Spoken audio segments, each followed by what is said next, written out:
It's Ozolemese Ejale, the host of Blackboard TV. And for those of you that this is your first time on the channel, at Blackboard TV, we discuss everything that has to do with management and the best management practice for small, medium, and micro enterprises. If you saw my last video, I talked about 6 easy ways in which you can draft a business plan. Although the title of that video was a question, are business plans still relevant in 2022? Having said that, at the end of that video, I said something which was, while a business plan is good, it's at the end of the day just a manual, and you also need a project plan in order to translate that business plan into reality. So in today's video, I'm going to be teaching you how to draft a project plan. So without further ado, let's move over to the board and we'll begin the process. When you want to draft a project plan, there are 2 key considerations you have to take into account when you're beginning the process. The first is budgeting. How much are you willing to spend in this project? And for those that didn't watch the last video, you might get lost. A project in this case is the business. So the project plan is basically talking about how can we bring the business described in the business plan into fruition. Because at the end of the day, like I said earlier, a business plan is just an instructional manual or more or less a blueprint. So when drafting the project plan, the first thing that you want to consider is the budget or budgeting, and the next one is the schedule. So how much are we willing to spend on this budget? And the next one is how long do we want to spend on this budget, this particular project? When do we want to launch this particular project? So having decided on those 2, like I said, they are the 2 critical key considerations. It is based on these 2 that you will not draft the remaining one. So in your project plan, typically the first step is to, what is the aim of this project? To establish ABC Limited. Now, having decided that, we want to establish ABC Limited, we've written a business plan about ABC Limited. Then we now break down the project, the goal of the project, into component parts, which is the business premises will carry out activities for ABC Limited, the stocking and inventory, that's the item that will be ABC Limited to be sold, and this hiring and staffing, that's to talk about the staff that will carry out the activities in ABC Limited. So first and foremost, when you're writing a project plan, like I said, the first thing is to, what is the goal of this project? In this instance, it is to establish a business, which is ABC Limited. Having said that, okay, break down this goal into parts. Talk about business premises, that's to say where we do the business, stocking and inventory, the item to be sold in ABC Limited, and hiring and staffing. That's the people that are going to be carrying out the business activity in ABC Limited. Now, in the first part, you have phase 1, phase 2, phase 3. I use phase 1, phase 2, phase 3, a generic term in order to make it more understandable. In some businesses, phase 1 will be looking for a property, phase 2 will be getting the property, phase 3 will be the legal requirements and all of that for the property. Whereas in other forms of businesses, it might be looking for a property, the tenant may be buying a property, so the list is endless. So I just use phase 1, phase 2, phase 3 for better understanding. So now, having broken down the goal into 3 parts, then the idea of each of these parts, you now break each of these parts into phases, phase 1, phase 2, phase 3. Now, each of these phases are the parts that make up this part.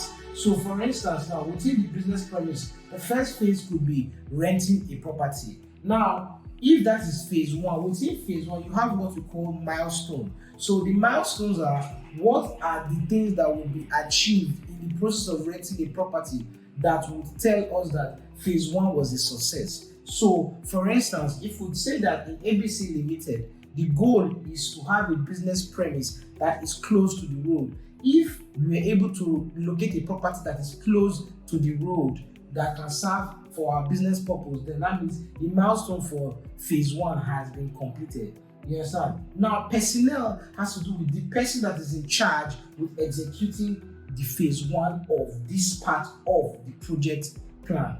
Now, phase 2 could be paying for the rent. The milestone here could be the milestone for paying for the rent of the property that is close to the road is that it should be within our budget. So if you cannot successfully okay, I got the property, I paid for it, it was within my budget. Then phase 2 has been completed, because the milestone for phase 2 was a property that is rented or sold for us within our stipulated budget. That is why I said budgeting is really important, because that is the first step. That is the key consideration when drafting a project plan. How much are we going to spend on the entire project, and how long do we want to spend on the entire project? Within the budget, you will now break it down as, okay, I'm going to spend this amount here, this amount here, this amount here. You understand? Then from within there, you now start breaking it down further into phases.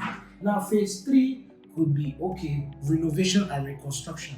You understand? We want to renovate this business premise to our goal. The goal of achieving ABC Limited. Now, phase 3, the milestone could be, we want the inside of the store to look this, that, and the third. And once you can successfully achieve that, you've achieved phase 3, because that is the milestone. The milestone was a particular look of the shop. That was the milestone, and you're able to achieve it in phase 3. Then, stocking and inventory is the same process. Now, having said this, when you now understand the various phases, then you have what we call scheduling. So this is where this comes into play. So in some instances, you now have to know which phase will come before which phase. For instance, this particular section, this particular part has to do with the business premises, where you have phase 1, phase 2, phase 3. In this instance, you can't crash the phases. That is to say, you must do phase 1 before you do phase 3, because you must first rent a property before you start doing renovations. However, there are some phases that can be done simultaneously. That is to say, when you get to phase 3, which has to do with renovating the property that has been rented to do business, you can at the same time be hiring staff. So that's where scheduling comes in. So within the various phases, when you are doing the project plan, having broken it down into various parts, then broken each of the various parts into various phases, then the next part of the project plan has to do with scheduling. So you now look at all the component phases and you now put a timeline for each of them. Okay, while I'm doing phase 1, what other phase can I do? While I'm doing phase 2 of business premises, what other phase can I do? Must I complete this before I can do this? So for instance, now stocking and inventory will be done after phase 3 has been done. You understand? So you cannot do stocking. If you go buy items, where do you keep them? The business premise is not ready. You understand? So you discover that phase 3 has to be achieved totally. Phase 3 of the business premises has to be achieved totally before you can begin the stocking and inventory. Or it is possible that while you are doing phase 3, you can now initiate phase 1 of stocking and inventory, and phase 1 of hiring and staffing. Then the personnel that was listed beside each of the phases has to do with those that will be responsible for undertaking each of the phases. And remember, each of the phases have their milestones. Their milestones are their critical success factor. What will be done in this particular phase to show to us that this phase has been achieved. So when you do all of this, at the end of the day, you have successfully drafted a project plan for your business. The importance of a project plan is such that with a project plan, you don't have to start running in circles. You don't have to start wasting your resources, because financial resources are always limited. So you want to make good use or the best use of the financial resources available to you. And that is why a project plan is very, very important after you have drafted the business plan. So let me take it again from the top.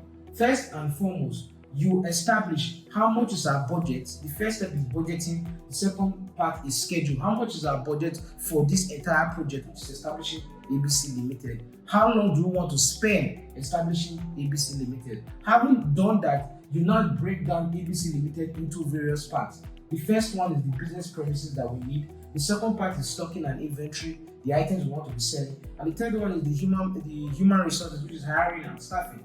Then you break down each of the parts into various phases. So phase 1, phase 2, phase 3. And within each of the phases, you now create milestones. Then after you've created the phase and the milestone, you now assign a personnel to achieve the various phases. Of course, one personnel can be in charge of several phases. That is to say, this same person can be the one handling phase 1 of the business premises, phase 2 of stocking and inventory, and phase 1 of hiring and staffing, of course. But at the same time, if you give somebody such a task, you give somebody multiple phases to handle, then from that person, you now combine all the milestones to now bring out a list of what you're expecting from this person. So, for instance, now, if the milestone here is to rent the shop close to the road, the milestone in phase 2 of stocking and inventory is to get items at the cheapest possible price so that we can, our target cost is this amount, let's say 500 naira per unit, and